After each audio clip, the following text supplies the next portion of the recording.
আমি একজন হিন্দু এবং আমি মুসলমান মেয়েকে বিয়ে করেছি। যদি আমি বলি উল্লু, আপনি জানেন উল্লু কি? উল্লু মানে বোকা। হ্যাঁ, বোকা।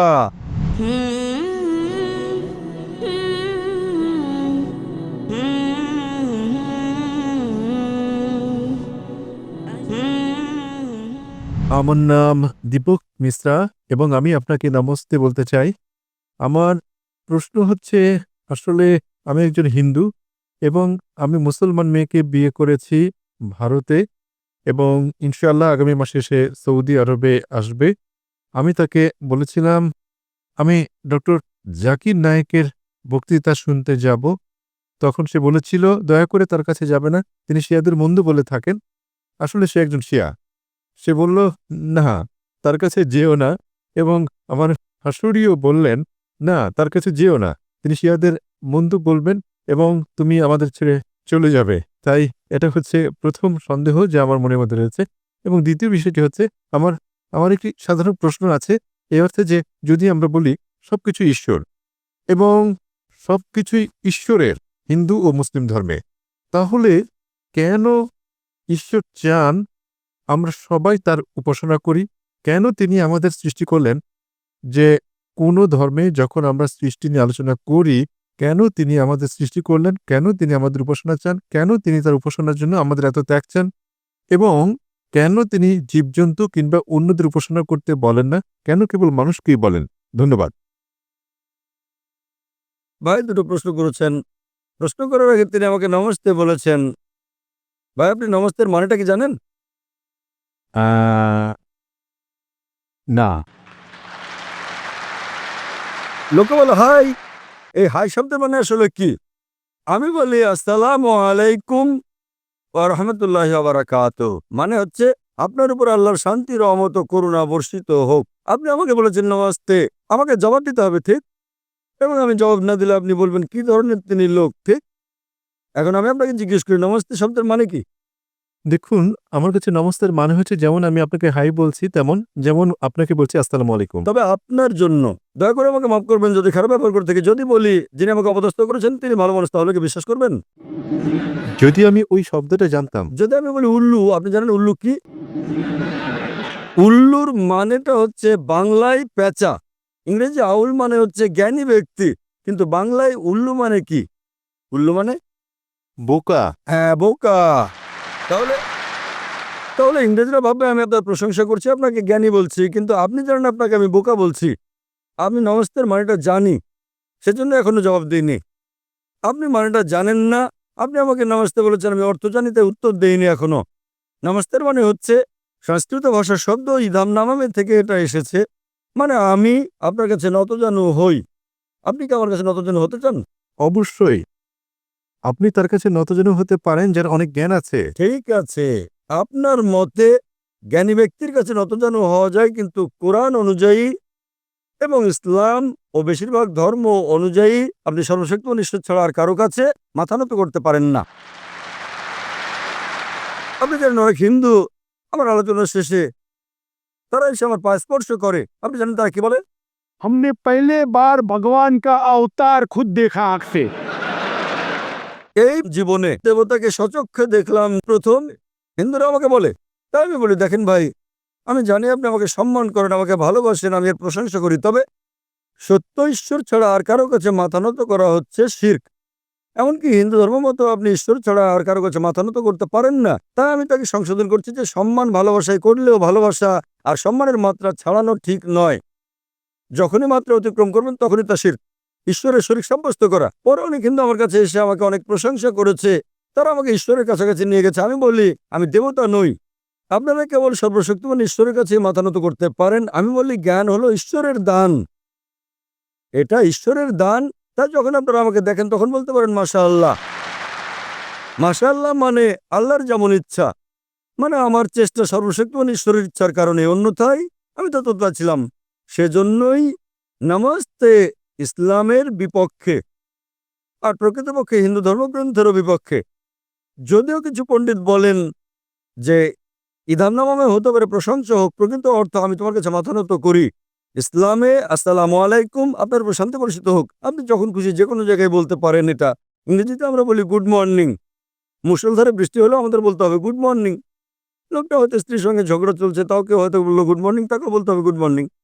অথচ তার মন বলছে এমন মর্নিং যেন জীবন আর না আসে, তবুও তাকে বলতে হচ্ছে good morning, good evening, good night. তাই ইসলাম ধর্মে উত্তম হচ্ছে আসসালামু আলাইকুম, আপনার উপর শান্তি বর্ষিত হোক। আর আমি এটা কামনা করি, কারণ কোরআন বলছে সূরা নিসা অধ্যায় নম্বর 4 আয়াত নম্বর 86, যদি কেউ তোমাকে সৌজন্যমূলক অভিবাদন জানায় তাকে আরো বেশি সৌজন্য দেখাও। অর্থাৎ কেউ তোমাকে সৌজন্য দেখালে তাকে আরো বেশি সৌজন্য দেখাও, অথবা কমপক্ষে সে যতটা দেখিয়েছে। তাই আপনাকে বলছি আসসালামু আলাইকুম ওয়া রাহমাতুল্লাহি ওয়া বারাকাতুহু, আল্লাহর শান্তি ও রহমত বর্ষিত হোক আপনার উপরে। ভাই ওয়ালাইকুম। ফিরে আসছে আপনার প্রশ্নে। আপনার প্রথম প্রশ্ন ছিল, আপনি করেছেন যে আপনার হবু স্ত্রী না আপনার স্ত্রী? আমার স্ত্রী। তাহলে ইতিমধ্যে থেকে বিয়ে করেছেন। ফাইন, আপনার স্ত্রী আপনাকে আমার লেকচারে না আসতে বলেছেন কারণ আমি শিয়াদের বিরুদ্ধে, কিন্তু তবুও আপনি তার কথা শোনেননি। আপনি আমাকে অনেক পছন্দ করেন, আমি এর প্রশংসা করি। তবে তবে আপনি কি জানেন কেন শিয়া শব্দটি কোনো জায়গায় নেই কোরআনে? দেখুন, শিয়া সুন্নি এসব কোরআনে নেই। কোরআনে বলা হচ্ছে সূরা আল ইমরান অধ্যায় নম্বর 3 আয়াত নম্বর 103, ওয়াতাসিমু বিহাবলিল্লাহি জামিআ ওয়া লা তাফরাকু। আল্লাহর হাতলকে শক্তভাবে ধারণ করো এবং বিচ্ছিন্ন হও না। আমাদের মুসলিমদের দৃঢ়ভাবে আল্লাহর হাতলকে ধরতে হবে এবং আমরা পরস্পর বিচ্ছিন্ন হব না।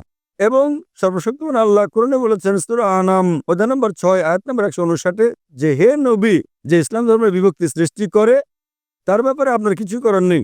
আল্লাহ তার বিষয়টি দেখবেন শেষ বিচারের দিনে। তাই ইসলাম ধর্মে বিভক্তি সৃষ্টি করাটা হচ্ছে নিষিদ্ধ।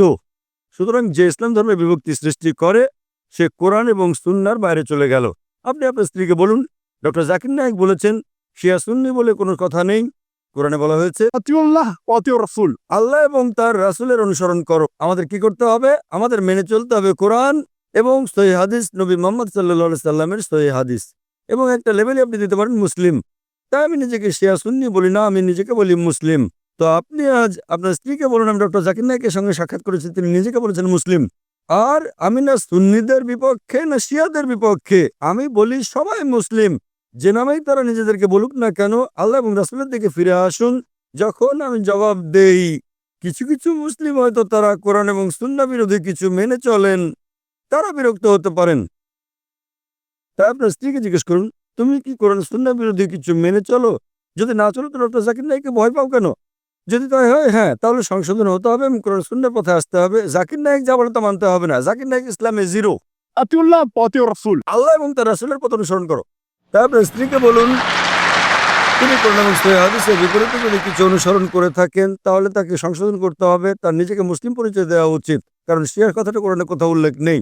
তবে আমি প্রশংসা করি যে আপনি আপনার স্ত্রীকে ভালোবাসেন, কিন্তু আমাকেও ভালোবাসেন, মাশাআল্লাহ। তাই আপনি আমার লেকচার শুনতে এসেছেন। এবার আপনার দ্বিতীয় প্রশ্নে আসি যে কেন ঈশ্বর আমাদেরকে সৃষ্টি করেছেন এবং ঈশ্বর কেন আমাদের কাছে উপাসনা চান? কেন তিনি জীবজন্তুদের উপাসনা চান না? ঈশ্বর কেন আমাদের উপাসনা চান? এই সংক্রান্ত প্রশ্নের জবাব ইতোমধ্যে আমি দিয়েছি। আমার মনে হয় আপনি দেরিতে এসেছেন, আমি জানি না। যে আমরা ঈশ্বরের উপাসনা করি, আমরা তার প্রশংসা করি। লোকেরা আমাকে প্রশ্ন করে কেন আমি বলি আল্লাহু আকবার, কেন আমরা ঈশ্বরের প্রার্থনা করি? আমি বলি দেখেন, ইসলাম ধর্মে আমরা ঈশ্বরের প্রার্থনা করি বা না করি তাতে আল্লাহ সুবহানাহু ওয়া তাআলার কিচ্ছু এসে যায় না। যখন আমি বলি আল্লাহু আকবার, আল্লাহ মহান, তিনি আগে থেকেই তো মহান। আমি আল্লাহু আকবার বললে তিনি মহান হয়ে যাবেন না? তাও কেন আমরা বলি? আপনি জানেন কেন বলি? কারণ যখন আমি কারো প্রশংসা করি, যখন আমি কাউকে মহান বলি, সেটা একটা মানবিক প্রবণতা যা আমি চেষ্টা করি তার নির্দেশ মেনে চলতে। তাই আল্লাহর প্রশংসা করার কারণ এটা নয় যে তিনি বড় হয়ে যাচ্ছেন যখন আমরা তার প্রশংসা করছি। যে মুহূর্তে আমরা তার প্রশংসা করি সেই মুহূর্তে কোরআনের দেওয়া তার নির্দেশ পালন করি আমরা। তাই প্রথমে আমাদের শনাক্ত করতে হবে কে সর্বশক্তিমান ঈশ্বর, তারপর তিনি কি মেনে চলতে বলেছেন। তাই তো মুসলিম মানে যিনি সর্বশক্তিমান ঈশ্বরের কাছে নিজের ইচ্ছাকে সমর্পণ করেন। কোরআনে বলা হয়েছে সূরা জারিয়াত অধ্যায় নম্বর 51 আয়াত নম্বর 56 যে আমি জিন ও মানুষকে আমার উপাসনা ছাড়া অন্য কোনো কারণে সৃষ্টি করিনি। সর্বশক্তিমান ঈশ্বর তার উপাসনার জন্য আমাদের সৃষ্টি করেছেন এবং যে কারণে তিনি আমাদের উপাসনা চান তা হচ্ছে তিনি আমাদের এইরকম ক্রাইটেরিয়াভুক্ত করেছেন। এটা হচ্ছে মানবজাতির জন্য নির্দেশনা ম্যানুয়াল। মানবজাতির ভালো মন্দ, তাকে উপাসনার সময় আমরা তার প্রশংসা করি, স্বভাবতই আমাদেরকে তার নির্দেশ পালন করতে হবে। আর যখন আমরা সর্বশক্তিমান ঈশ্বরের নির্দেশ মেনে চলি সেটা আমাদের জন্যই ভালো। উদাহরণস্বরূপ যদি আপনি ডাক্তারের কাছে যান, ডাক্তার আপনাকে চিকিৎসাপত্র দিলে সেটা আপনি মেনে চলেন কি না? হ্যাঁ। হ্যাঁ, কেন? কারণ আপনি অসুস্থ, তিনি হলেন ডাক্তার। একইভাবে সর্বশক্তিমান ঈশ্বর আমাদেরকে প্রেসক্রিপশন দিয়েছেন কোরআনে এবং সহিহ হাদিসে। মানুষের জন্য ভালো মন্দের কথা বলা হয়েছে। যখন আমরা তার প্রশংসা করি, উপাসনা করি, স্বভাবতই আমরা তখন তার হুকুম পালন করি। যদি আপনি বিশ্বাস না করেন যে লোকটি ডাক্তার, তাহলে তার প্রেসক্রিপশনকে আপনি মেনে চলবেন না। সুতরাং যখন আপনার ডাক্তার পছন্দ হবে, তার কথা মতো আপনি চলবেন। আর এই জন্য আমরা সর্বশক্তিমান ঈশ্বরের প্রশংসা করি এবং আমরা তার উপাসনা করি, যাতে করে আমরা ভালো মানুষ হতে পারি। আপনি প্রশ্ন করেছেন জীবজন্তু কেন তার উপাসনা করে না। আমাদের প্রিয় নবী মুহাম্মদ সাল্লাল্লাহু আলাইহি সাল্লাম তিনি বলেছেন যে ইসলামে অন্য সকল সৃষ্টি শুধুমাত্র জিন ও মানুষ ছাড়া তাদের ইচ্ছা স্বাধীনতা নেই। অন্যান্য সৃষ্টির কোনো ইচ্ছা স্বাধীনতা নেই, ফেরেশতাদের ইচ্ছা স্বাধীনতা নেই, প্রাণীদের ইচ্ছা স্বাধীনতা নেই। এরা সবাই সর্বশক্তিমান ঈশ্বরের উপাসনা করে। প্রাণীকুল, গাছপালা, পাহাড় পর্বত সবাই সর্বশক্তিমান ঈশ্বরের উপাসনা করে। এদেরকে আরবিতে বলা হয় মুসলিম। জিন ও মানুষ আমাদেরকে সর্বশক্তিমান ঈশ্বর ইচ্ছার স্বাধীনতা দিয়েছেন। আমরা তাকে মানতেও পারি, নাও মানতে পারি। সর্বশক্তিমান ঈশ্বর আমাদের সৃষ্টি করেছেন, কারণ কোরআনে উল্লেখ করা হয়েছে যে আল্লাহর সেরা সৃষ্টি হচ্ছে মানব জাতি।